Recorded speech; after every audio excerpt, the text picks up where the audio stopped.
సాయినాథాయ నమః. శ్రీ సాయి సచ్చరిత్రము 2వ రోజు పారాయణం. శుక్రవారం 8వ అధ్యాయం. మానవ జన్మ ప్రాముఖ్యము, సాయిబాబా భిక్షాటనము, బాయిజాబాయి సేవ, సాయిబాబా పడక జాగా, కుశాల్ చందుపై వారి ప్రేమ. మానవ జన్మ యొక్క ప్రాముఖ్యం. ఈ అద్భుత విశ్వమందు భగవంతుడు కోటాను కోట్ల జీవులను సృష్టించి ఉన్నాడు. దేవ యక్ష గంధర్వాదులు, జంతు కీటగాదులు, మనుష్యులు మొదలగు వారిని సృష్టించాను. స్వర్గము, నరకము, భూమి, మహాసముద్రము, ఆకాశమునందు నివసించు జీవకోటి ఎంతయు సృష్టించాను.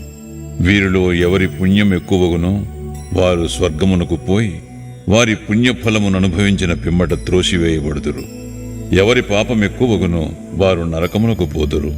అచ్చట వారు పాపములకు తగినట్లు బాధలను పొందెదరు. పాపపుణ్యములు సమానమగునప్పుడు భూమిపై మానవులుగా జన్మించి మోక్ష సాధనమునకై అవకాశముగాంచెదరు.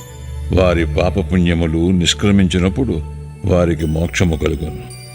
ఏలా మోక్షము గాని పుట్టుక గాని వారు చేసుకున్న కర్మపై ఆధారపడి ఉండును. మానవ శరీరము యొక్క ప్రత్యేక విలువ. జీవకోటి ఎంతటికి ఆహారము, నిద్ర, భయము, సంభోగము సామాన్యము. మానవునికి కాక మరొక్క ప్రజ్ఞ గలదు, అది ఏ జ్ఞానం. దీని సహాయముననే మానవుడు భగవత్ సాక్షాత్కారమును పొందగలడు. ఇంకే జన్మ ఎందును దీనికి అవకాశము లేదు. ఈ కారణము చేతనే దేవతలు సైతము మానవ జన్మను ఈర్ష్యతో చూచెదరు. వారు కూడా భూమిపై మానవ జన్మమెత్తి మోక్షమును సాధించవలనని కోరెదరు. కొంతమంది మానవ జన్మము చాలా నీచమైనదనియు, చీము, రక్తము, మలములతో నిండియుండునియు, తుదకు శిథిలమై రోగమునకు మరణమునకు కారణమగుననియూ నందురు.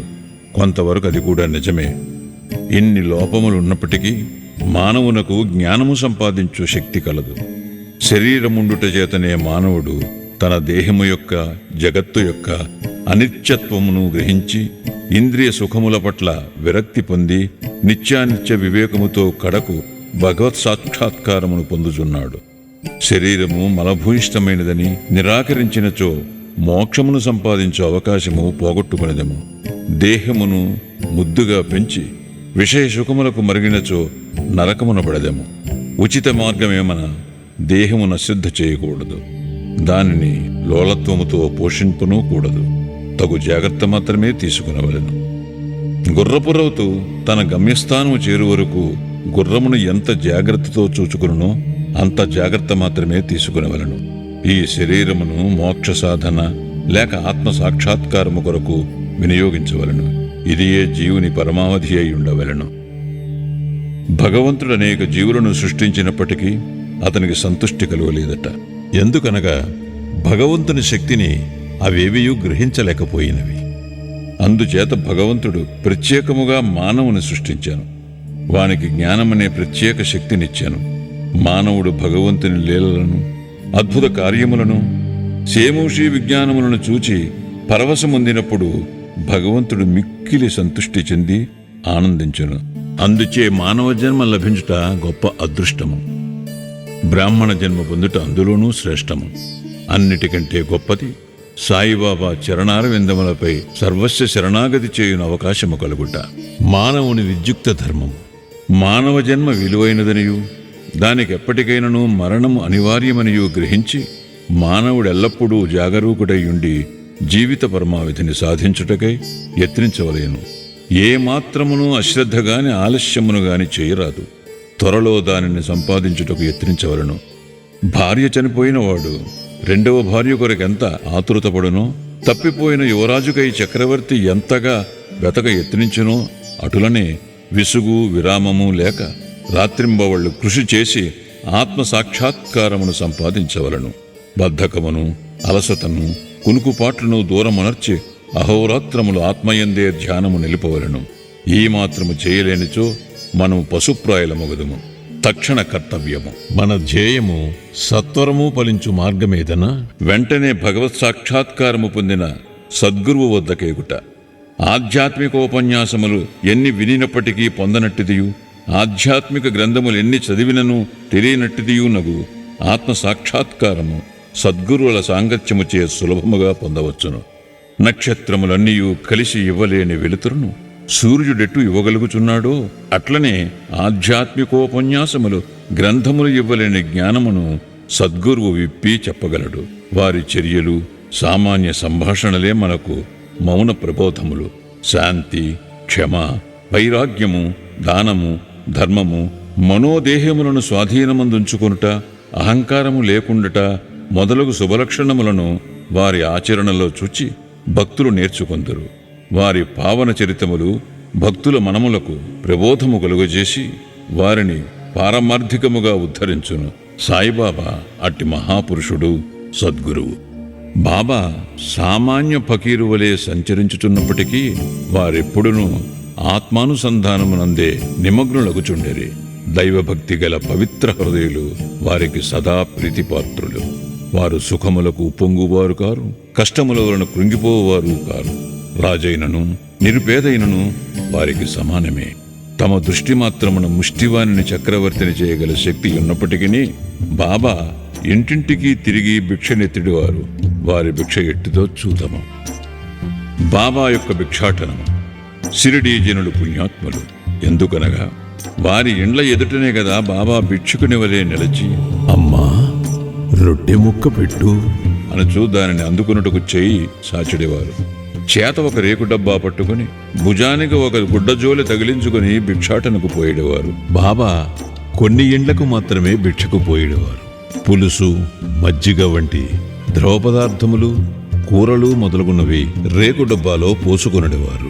అన్నము, రొట్టెలు మొదలగునవి జోలులో వేయించుకునేవారు. బాబాకు రుచి అనున్నది లేదు. వారు జిహ్మను స్వాధీనం అందించుకునేది కాన అన్ని పదార్థములను రేకు డబ్బాలోనూ జోలెలోనూ వేసుకునేవారు. అన్ని పదార్థములను ఒకేసారి కలిపివేసి భుజించి సంతుష్టి చెందేవారు. పదార్థములు రుచిని పాటించేవారు కాదు. వారి నాలుకకు రుచి అనున్నది లేనట్లే కనిపించుచుండెను. బాబా భిక్షకు ఒక పద్ధతి, కాలనియమము లేకుండెను. ఒక్కొక్క దినము కొన్ని ఇండ్ల వద్ద మాత్రమే భిక్ష చేసేవారు. ఒక్కొక్కసారి 12 సార్లు కూడా భిక్షకు వెళ్ళేవారు. భిక్షలో దొరికిన పదార్థములనన్నిటినీ ఒక మట్టి పాత్రలో వేసేవారు. దానిని కుక్కలు, పిల్లులు, కాకులు బిచ్చలవిడిగా తినుచుండేవి. వాటిని తరిమేవారు కాదు. మసీదు తుడిచి శుభ్రము చేయు స్త్రీ 10-12 రొట్టె ముక్కలను నిరాటంకంపుగా తీసుకునిచుండేది. కుక్కలను, పిల్లులను కూడా కలలో సైతము అడ్డు పెట్టనివారు. ఆకలితోనున్న పేదల ఆహారమునకు అడ్డు చెప్పుదురా? ఫకీరు పదవియే నిజమైన మహారాజు పదవి అని, అదే శాశ్వతమని, మామూలు సిరి సంపదలు క్షణభంగురాలని బాబా అనుచుండేవారు. ఆ పావన చిరతని జీవితము వంటి జీవితమే కదా మిగుల ధన్యమైనది. మొదట షిరిడీ ప్రజలు బాబాను ఒక పిచ్చి ఫకీరుని భావించి అటులనే పిలిచెడవారు. భోజనోపాధికై రొట్టెముక్కలకై గ్రామంలో భిక్షనెత్తి పొట్టపోసుకనుడు పేద ఫకీరన్నా ఎవరికైనా గౌరవము ఏమియుండును. కాని ఈ ఫకీరు పరమ విశాల హృదయుడు, ఉదారుడు, ధనాపేక్ష లేశమాత్రము లేని నిరాసక్తుడు. బాహ్య దృష్టికి వారు చెంచులనిగను స్థిరత్వము లేని వారుగాను కనిపించునను లోన వారు స్థిరచిత్తులు. వారి చర్యలు అంతుబట్టనివి. ఆ కుగ్రామంలో కూడా బాబాను ఒక గొప్ప మహాత్మునిగా గుర్తించి సేవించిన ధన్యజీవులు కొంతమంది గలరు. అట్టి వారిలో నొకరి వృత్తాంతం ఇక్కడ చెప్పబోచున్నాను. బాయిజాబాయి యొక్క ఎనలేని సేవ. తాత్యా కోతే పాటిల్ తల్లి పేరు బాయిజాబాయి. ఆమె ప్రతిరోజు మధ్యాహ్నము తలపై ఒక గంపలో రొట్టె, కూర పెట్టుకొని సమీపమందు ఉన్న చిట్టడివిలో ముండ్లు పొదలు లెక్క చేయక క్రోసుల కొద్దీ దూరము నడిచి ఆత్మధ్యానములో నిశ్చలముగా ఎక్కడో కూర్చునియున్న బాబాను వెతికి పట్టుకొని భోజనము పెట్టుచుండెను. బాబాకు సాష్టాంగ నమస్కారము చేసి వారి ఎదుట విస్తరొకటి వేసి తాను తెచ్చిన రొట్టె, కూర మొదలగు భోజన పదార్థములను వడ్డించి కొసరి వాటిని బాబాచే తినిపించుచుండెను. ఆమె భక్తి విశ్వాసములు అద్భుతమైనవి. ఎనలేని ఆమె సేవను బాబా చివరి వరకు మరువలేదు. ఆమె సేవకు తగినట్లు ఆమె పుత్రుడకు తాత్యా పాటీలను ఎంతో ఆదరించి ఉద్ధరించెను. ఆ తల్లి కొడుకులకు బాబా సాక్షాత్ భగవంతుడనే విశ్వాసముండెను. కొన్ని సంవత్సరముల తదుపరి బాబా అడవులకు పోవటం మాని మసీదులోనే కూర్చుండి భోజనము చేయసాగిరి. అప్పటి నుంచి పొలములో తిరిగి బాబాను వెతికి పట్టుకుని శ్రమ బాయిజాబాయికి తప్పినది. 3 పడక స్థలములు. ఎవరి హృదయమందు సదా వాసుదేవుడు నివసించుచుండునో అట్టి మహాత్ములు ధన్యులు. అట్టి మహాత్ముల సాంగత్యము లభించిన భక్తులు గొప్ప అదృష్టవంతులు. తాత్యా కోతే పాటిల్, మహల్సాపతి ఇద్దరూ అట్టి అదృష్టశాలురు. బాబా వారిరువురిని సమానముగా ప్రేమించుడివారు. బాబా వీరిరువురితో కలిసి మసీదులో తమ తలలను తూర్పు, పడమర, ఉత్తరముల వైపు చేసి మధ్యలో ఒకరి కాళ్ళు ఒకరికి తగులునట్లు పండుకునడివారు. పక్కలు పరుచుకుని వానిపై చతికిలపడి సగము రేయి వరకు ఏవేవో సంగతులు ముచ్చటించుకునేవారు. అందులోనెవరికైనా నిద్ర వచ్చుచున్నట్లు కనిపించినా తక్కిన వారు వారిని మేల్కొల్పుచుండిరి. తాత్యా పడుకుని గుర్రు పెట్టినచో బాబా వానిని ఇటునటు ఊపి వాని శిరస్సును గట్టిగా నొక్కుచుండెను. బాబా ఒక్కొక్కసారి మహల్సాపతిని అక్కున చేర్చుకుని అతని కాళ్ళు నొక్కి వీపు తోమిడేవారు. ఈ విధముగా 14 సంవత్సరములు తాత్యా తన తల్లిదండ్రులను విడిచి బాబాపై ప్రేమచే మసీదులోనే పండుకొనెను. అవి మరుపురాని మధుర దినములు. బాబా ప్రేమానురాగములు కొలువరానివి. వారి అనుగ్రహము ఇంతయని చెప్పుటకు అలవి కానిది. తండ్రి మరణించిన పిమ్మట తాత్యా గృహబాధ్యతను స్వీకరించి ఇంటిలోనే నిద్రించుటకు ప్రారంభించెను. రహతా నివాసి కుశాల్ చంద్. షిరిడీలో తాత్యా తండ్రిగారైన గణపతిరావు కోతే పాటీలును బాబా ఎంత ప్రేమాభిమానాలతో చూచెడివారో అంతటి ప్రేమాదరణలతో రహతా నివాసియగు చంద్రభాన్ సేట్ మార్వాడిని చూచుచుండెరి. ఆ సేట్ మరణించిన పిమ్మట అతని అన్న కొడుకుయగు కుశాల్ చంద్ను కూడా మిక్కిలి ప్రేమతో చూచుచూ అహర్నిశలు వారి యోగక్షేమం మరయుచుండెరి. ఒక్కొక్కప్పుడు టాంగాలోను, మరొకప్పుడు ఎద్దులబండి మీదను బాబా తన సన్నిహిత భక్తులతో కలిసి రహతా పోవువారు.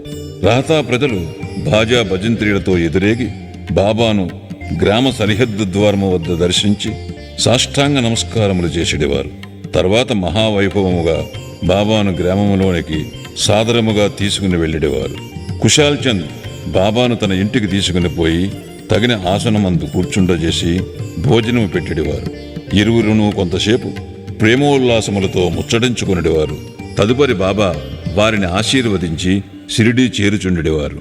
షిరిడీ గ్రామమునకు సమాన దూరములో ఒకవైపు దక్షిణమున రహత, మరోవైపు ఉత్తర దిశయందు నీమ్గాం ఉన్నవి. ఈ 2 గ్రామములు దాటి బాబా ఎన్నడూ ఎచ్చటికీ పోయి ఉండలేదు. వారెన్నడూ రైలు బండిలో ప్రయాణము చేసి ఎరుగరు. రైలు బండిని కనీసము చూచి కూడా ఉండలేదు. కాని సర్వజ్ఞుడైన బాబాకు బండ్ల రాకపోకలు ఖచ్చితముగా తెలియచుండెడివి.